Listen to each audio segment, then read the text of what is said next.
Improvement exam इसलिए दिया जाता है ताकि मार्क्स और ग्रेड्स इम्प्रूव किए जा सकें, जिसकी वजह से आगे एक अच्छे कॉलेज में या एक अच्छी यूनिवर्सिटी में सही मेरिट पे एडमिशन लिया जा सके। लेकिन ऐसी कौन सी वजूहात हैं कि स्टूडेंट्स इम्प्रूवमेंट के एग्ज़ाम में भी या तो फेल हो जाते हैं या फिर मार्क्स कम लेते हैं। तो अगर आप भी इम्प्रूवमेंट का एग्ज़ाम देना चाहते हैं तो आप भी ये चीज़ें जान लें ताकि आपको ये प्रॉब्लम्स फेस ना करनी पड़े। ये जो सारे पॉइंट्स मैं आपके साथ शेयर करने लगा हूँ, ये उन तमाम स्टूडेंट्स के क्वेश्चंस हैं जो कि इस चैनल पे वीडियोस के नीचे स्टूडेंट्स क्वेश्चंस पूछते हैं, वो ये गलतियां कर चुके हैं ताकि आप ये गलती ना करें, इसलिए मैं आपके साथ ये सारी चीज़ें शेयर करने लगा हूँ। सबसे पहला पॉइंट, कई स्टूडेंट्स को लगता है कि इम्प्रूवमेंट का मतलब ही बेहतर करना है, तो इम्प्रूवमेंट का एग्ज़ाम जब भी हम देंगे हमारे हर हाल में ही मार्क्स बढ़ेंगे। लेकिन ये एक गलत सोच है। आपको पता होना चाहिए कि इम्प्रूवमेंट एग्ज़ाम की ये कोई गारंटी नहीं होती कि आपके मार्क्स बढ़ेंगे। क्यों? क्योंकि आपका जो पेपर होगा वो पहले की तरह होगा जिस तरह आपने एनुअल एग्ज़ाम दिया था, चेकिंग भी वैसे ही होगी, तो इसमें आपके मार्क्स बढ़ भी सकते हैं, कम भी हो सकते हैं। दूसरी रीज़न, स्टूडेंट्स को ये ख्याल होता है, क्योंकि हर स्टूडेंट को पता होता है कि उसने एनुअल में किस तरह का पेपर अटेंड किया।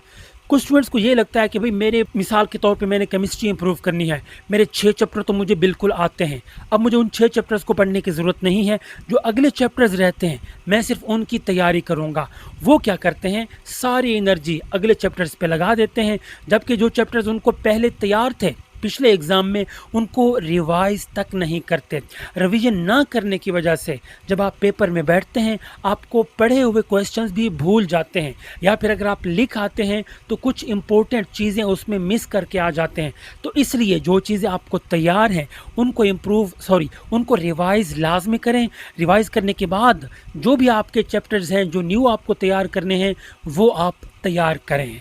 तीसरी रीज़न, काफ़ी स्टूडेंट्स ये सोचते हैं कि इम्प्रूवमेंट का एग्ज़ाम इजी होगा, पेपर इजी होगा, मार्किंग इजी होगी।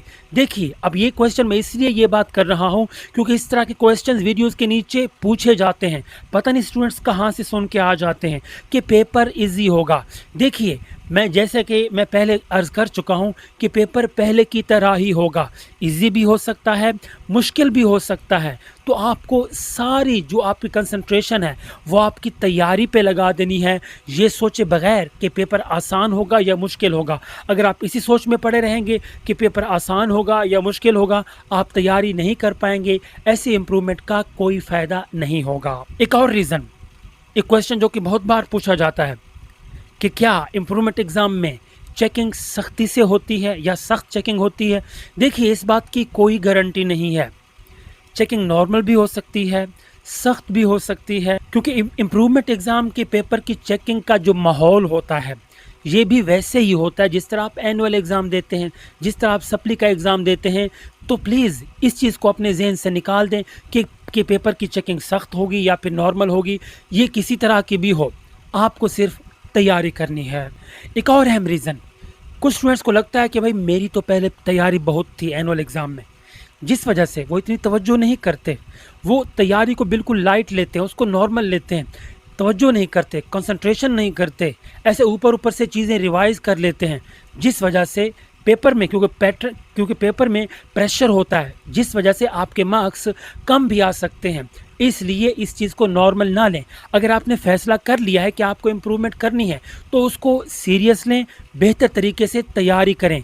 जो क्वेश्चन नहीं आते वो अगर इम्पोर्टेंट हैं तो उनकी तैयारी करें, जो आपको आते हैं आपने पहले पढ़े हुए थे उनकी रिवीजन लाजमी करें। कुछ स्टूडेंट्स को ये लगता है कि मेरे मार्क्स पिछली बार इसलिए कम आए थे, मैंने बहुत थोड़ा थोड़ा लिखा था, इस क्वेश्चन का आंसर ज़्यादा लिखना था, मैंने थोड़ा लिख दिया, जिस वजह से मेरे मार्क्स कम आ गए।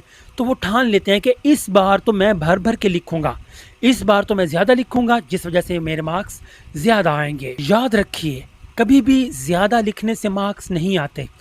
सिर्फ आपको इतना पता होना चाहिए कि जिस क्वेश्चन का आंसर शॉर्ट है उसको शॉर्ट ही लिखें, जिसका लॉन्ग है उसको लॉन्ग लिखें। ज़रूरत से ज़्यादा अगर आपने लिखा तो आपको उसके मार्क्स नहीं मिलने वाले। तो ये चीज़ अपने जहन से निकाल दें कि ज़्यादा लिखेंगे तो ज़्यादा मार्क्स आएंगे। जी नहीं, जितनी ज़रूरत है उतना ही लिखें, वरना एग्जामिनर आपके नंबर काट भी सकता है। और कई स्टूडेंट्स जो कि बिल्कुल 5 साला पेपर पे मुकम्मल तौर पे इन्हिसार करते हैं, बुक को हाथ ही नहीं लगाते। तो यहाँ पे एक चीज़ मैं आपको बताता हूँ, अगर आपकी तैयारी बिल्कुल भी नहीं है तो बुक को आप ना छोड़ें। सबसे पहले स्टेप पे आपने बुक के एंड वाली सारी एमसीक्यूज़ को तैयार कर लेना है। बुक के हर चैप्टर के एंड पे जितने भी एमसीक्यूज़ हैं उनको आपने तैयार कर लेना है। दूसरे नंबर पे बुक के हर चैप्टर के एंड पे जितने भी शॉर्ट क्वेश्चंस हैं उनको आपने तैयार कर लेना है। उसके बाद जो लॉन्ग क्वेश्चंस हैं उनको आपने देख लेना है, और एंड पे फिर आपने जो 5 साला पेपर्स हैं उनको आपने उठा लेना है। और 5 साला पेपर्स की भी तैयारी का आपको पता होना चाहिए।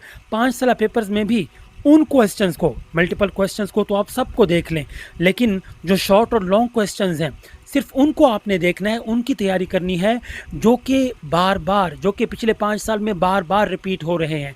मिसाल के तौर पे अगर बायो की बात की जाए तो इसमें फोटोसिंथेसिस का जो टॉपिक है ये ऑलमोस्ट हर साल आता है, हर साल। इसी तरह नर्वस सिस्टम हो गया, ये भी ऑलमोस्ट हर साल आता है। तो चंद ऐसे टॉपिक्स हैं जो कि ऑलमोस्ट हर साल आते हैं, या तो उनके मल्टीपल चॉइस क्वेश्चंस हर साल आते हैं, या फिर शॉर्ट या फिर लॉन्ग क्वेश्चंस हर साल पेपर में आते हैं। तो ऐसे क्वेश्चंस को आपने नहीं छोड़ना। तो ये थे इम्पोर्टेंट पॉइंट्स। उम्मीद है इससे आपको बहुत फ़ायदा मिलेगा।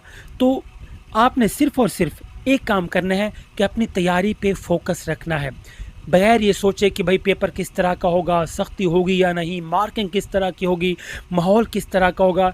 इससे आपको कोई मतलब नहीं होना चाहिए। आपको सिर्फ अपनी तैयारी पे फोकस करना है।